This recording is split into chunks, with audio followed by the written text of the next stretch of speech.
Hi అండి. అందరికీ నమస్తే. నేను మీ గీత. నా రాక్షసుడు పార్ట్ 51.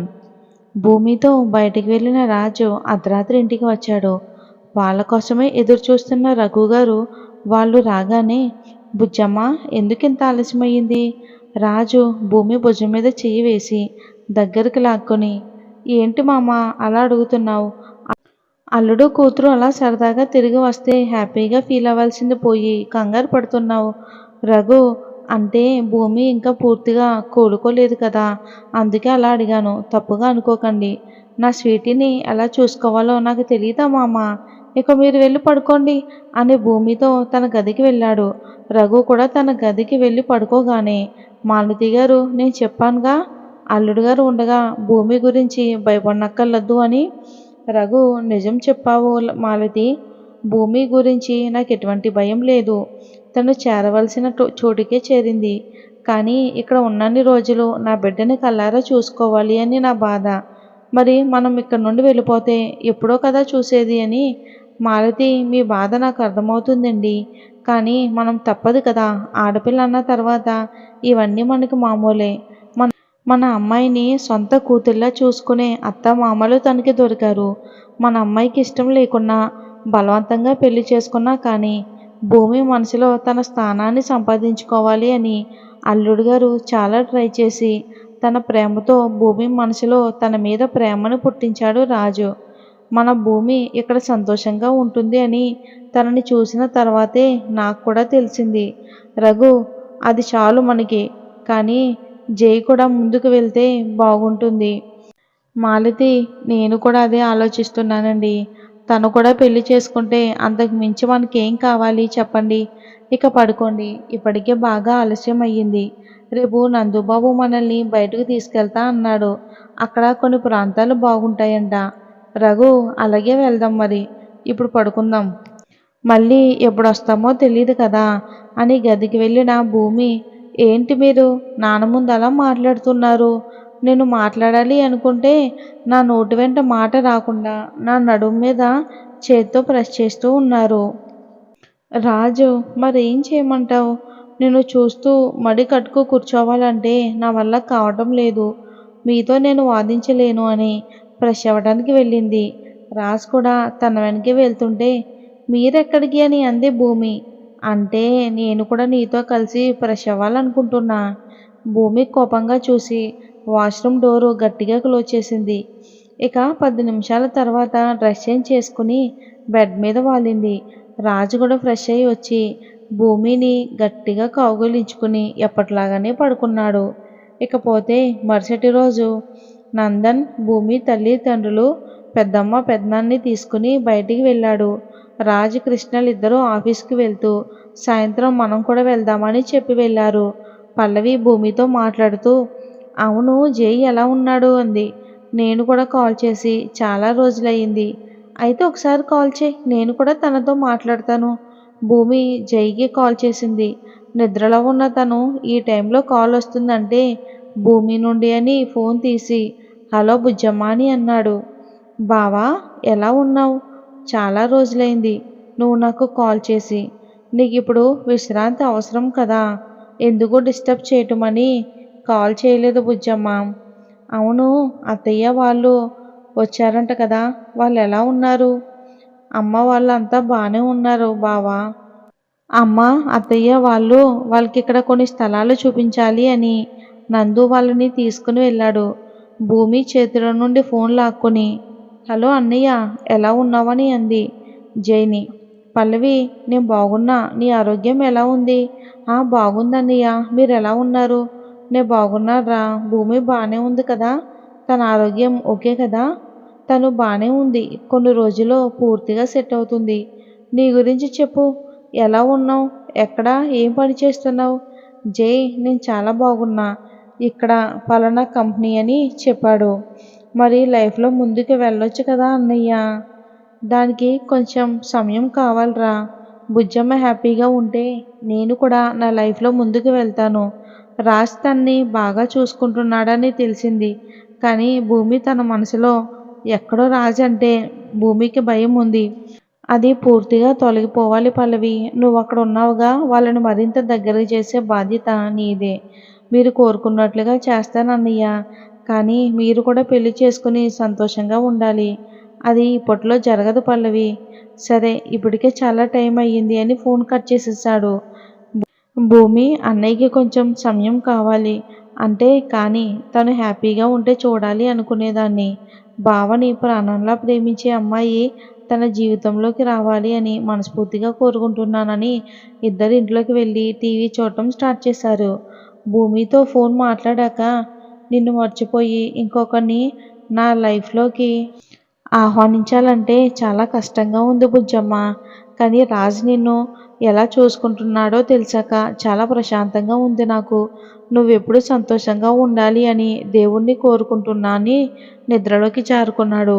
భూమి పల్లవి టీవీ చూస్తూ ఉండగా పల్లవి, అవునే, జై అన్నయ్య ఒంటరిగా ఉంటున్నాడు కదా, నువ్వైనా చెప్పొచ్చు కదా తను ఇంకో పెళ్లి చేసుకోమని. నేను చాలాసార్లు చెప్పాను, నాకు కొంచెం సమయం కావాలి అంటున్నాడు. బావా అలా నా గురించి ఆలోచిస్తూ బాధపడుతుంటే నాకు కష్టంగా ఉంది తెలుసా. నువ్వు ఫీల్ అవ్వకు. అన్నయ్యకి మంచి అమ్మాయి, తనని అర్థం చేసుకునే అమ్మాయి తన జీవితంలోకి ఖచ్చితంగా వస్తుంది చూడు. ఇక అంతలోనే తన కడుపులో ఉన్న బేబీ కూడా కిక్ ఇవ్వగానే అమ్మా అని అరిచింది. భూమి భయంగా, ఏమయ్యింది అలా అరిచావు, కడుపులో నొప్పిగా ఉందా అని ఫోన్ తీసుకుని రాజ్కి కాల్ చేస్తుంటే పల్లవి కంగారుగా, ఏ కంగారు పడకు, బేబీకి ఇచ్చేసింది, ఏం కాలేదు. భూమి సంతోషంగా, నిజమా అంది. అవును, కావాలంటే నువ్వు కూడా చూడు అని తన పొట్ట మీద చెయ్యి పెట్టి, కన్నా మీ అత్తకు పాప పుడితే నువ్వే పెళ్లి చేసుకోవాలి. బేబీ 2 సార్లు కిక్ ఇవ్వగానే భూమి, పల్లవి బేబీ కిక్ ఇచ్చింది తెలుసా అంది నవ్వుతూ. మరి అన్నయ్య నువ్వు తొందరలోనే నా కొడుక్కి పెళ్ళాన్ని కనివ్వాలి. భూమి, నాకు అలా అవ్వకుండా ఉంటే నీ మాట నిజం చేసేదాన్ని. పల్లవి, నువ్వు అలా బాధపడుతూ ఉంటే నేను నీతో మాట్లాడను చెప్తున్నా. భూమి, అలానే ఉండు, నీకు పండ్ల రసం తీసుకొస్తానని వెళ్తుంటే ఇప్పుడే తాగాను, ఇది నా అల్లుడి కోసం అని కిచెన్లోకి వెళ్ళింది. పల్లవి తల కొట్టుకుంటూ ఇప్పుడు రసం నా వల్ల కాదు అని అనుకుంటుంది. మరుసటి రోజు యథావిధిగా ఆఫీస్కి వెళ్ళారు. జై రోజులానే తనకన్నా ముందే వచ్చిన ఆద్య జైని చూస్తూ ఉంటుంది. తను ఆద్యని చూసి మళ్ళీ తన పని తను మొదలు పెడతాడు. కాసేపటికి ఆద్య జై ముందుకు వెళ్ళి, నేను చెప్పింది ఏం ఆలోచించావు జై? దేని గురించి ఆద్య అని అడిగాడు జై. అదే మన పెళ్లి గురించి. జై, నేను నీకు నిన్నే చెప్పాను ఆద్య, నేను ఇప్పుడు పెళ్లి గురించి ఆలోచించలేను అని. ఆద్య కూడా, నేను కూడా నీలా ఆలోచించి చెప్తున్నా. నీ ప్రేమ ఎంత నిజమో నా ప్రేమ కూడా అంతే నిజం. నువ్వు ప్రేమించిన అమ్మాయికి పెళ్ళయ్యి తన భర్తతో హ్యాపీగా ఉంది.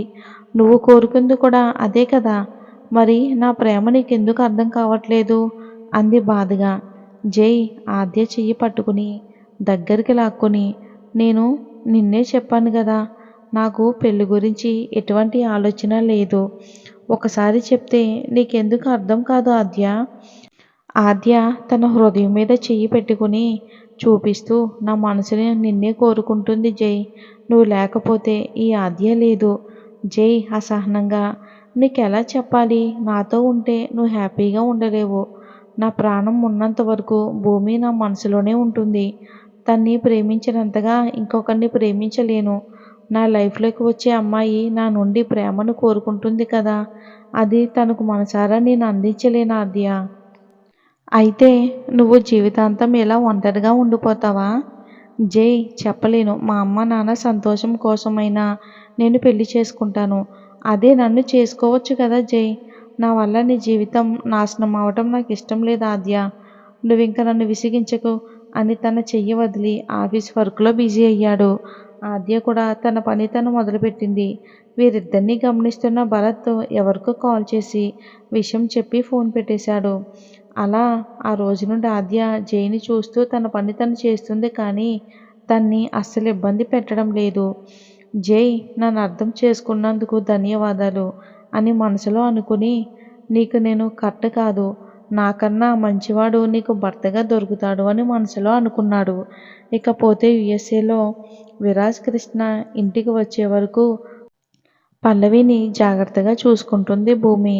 వాళ్ళు రాగానే పల్లవి, బావా, అన్నయ్య, నేను కూడా రేపటి నుండి మీతో ఆఫీస్కి వస్తాను. కృష్ణ, ఏమయ్యింది? ఇంత పెద్ద డిసిషన్ తీసుకున్నావు? ఇంట్లో ఉంటే ఇది నన్ను తిండి పెట్టి చంపేలా ఉంది. ప్రతి అరగంటకు ఒకసారి ఏదో ఒకటి పెడుతుంది. తినకపోతే తానే తినిపిస్తుంది. అందుకే నేను కూడా ఆఫీస్కి వస్తాను. విరాజు, భూమి, ఏం చేశావే? తను అంత భయపడిపోతుంది. నేనేం చేయలేదు. తనకి ఎప్పటికప్పుడు అన్నీ ఇచ్చాను అంతే. కృష్ణ, తను అలానే అంటుంది భూమి. నువ్వేం పెట్టాలి అనుకుంటున్నావో అన్నీ పెట్టేసేయ్. డాక్టర్ కూడా తను బలహీనంగా ఉంది అని చెప్పారుగా. భూమి, అయితే ఇంకా ఎక్కువ పెట్టాలి నీకు. పల్లవి విరాజ్ దగ్గరకు వచ్చి, అన్నయ్య, నువ్వే నన్ను కాపాడు ప్లీజ్. అన్న చెల్లెలు ఇద్దరూ నన్ను ఇబ్బంది పెట్టాలని చూస్తున్నారు. విరాజు, ఏం కాదురా, నీకోసమేగా. నువ్వు ఇబ్బందిగా ఉంటే నువ్వు తిన్న తర్వాత కాసేపు నడువు, నీకు విశ్రాంతిగా ఉంటుంది. నీకోసం, బేబీ హెల్త్ కోసం. సరేనా? నువ్వు చెప్పావుగా అని రూమ్లోకి వెళ్ళింది. తన వెనకే కృష్ణ కూడా వెళ్ళాడు. విరాజు, స్వీటీ, నువ్వు మధ్యాహ్నం లంచ్ తర్వాత మందులు వేసుకున్నావా లేదా? భూమి, అది అది మర్చిపోయాను. నేను ఇప్పుడే వేసుకుంటాను అని గదికి వెళ్తుంటే విరాజు భూమి చెయ్యి పట్టుకుని మీదకి లాక్కుని కోపంగా చూస్తూ, నువ్వు ఇంకోసారి ఇలా నీ ఆరోగ్యం గురించి నెగ్లెక్ట్ చేసావనుకో, చెప్పను, చేసి చూపిస్తాను. భూమి, సారీ, ఇంకొకసారి అలా చెయ్యను ప్లీజ్. రండి ఫ్రెష్ అవుదురు అని ఇద్దరు గదికి వెళ్ళగానే డోర్ క్లోజ్ చేసి భూమి పెదవులు అందుకుని ముద్దు పెట్టుకున్నాడు రాజు. రాజు అలా చేస్తాడని ఊహించని భూమి తన ముద్దుకు సహకరిస్తుంది. కాసేపటికి భూమిని వదిలి, నువ్వు తొందరగా కోలుకోవాలి స్వీటీ అని తన నుదుటి మీద ముద్దు పెట్టి ఫ్రెష్ అవ్వడానికి వెళ్ళాడు రాజు. ఇక భూమి కిందకి వెళ్ళి పని మనిషితో రాజ్కి, కృష్ణకి టీ రెడీ చేసి ఉంచమంది. కృష్ణ ఫ్రెష్ అయ్యి వచ్చి పల్లవి పక్కన కూర్చుని, ఒంట్లో ఎలా ఉంది బంగారం అని అన్నాడు. బానే ఉంది బావా, కానీ ఇబ్బందిగా ఉంటే చెప్పు. ఇంకో 2 రోజుల్లో డాక్టర్కి చూపించాలి నీకు. భూమి చెకప్ కూడా ఉందిగా, ఇద్దరం వెళ్తాం. మేము కూడా వస్తాం మీకు తోడుగా. బేబీ ఏమంటున్నాడు అని తన పట్టు మీద చెయ్యి వేశాడు కృష్ణ. మమ్మీని ఇబ్బంది పెట్టకు కన్నా, తను చాలా అలసిపోతుంది. లోపల బేబీ మూవ్ అయ్యింది.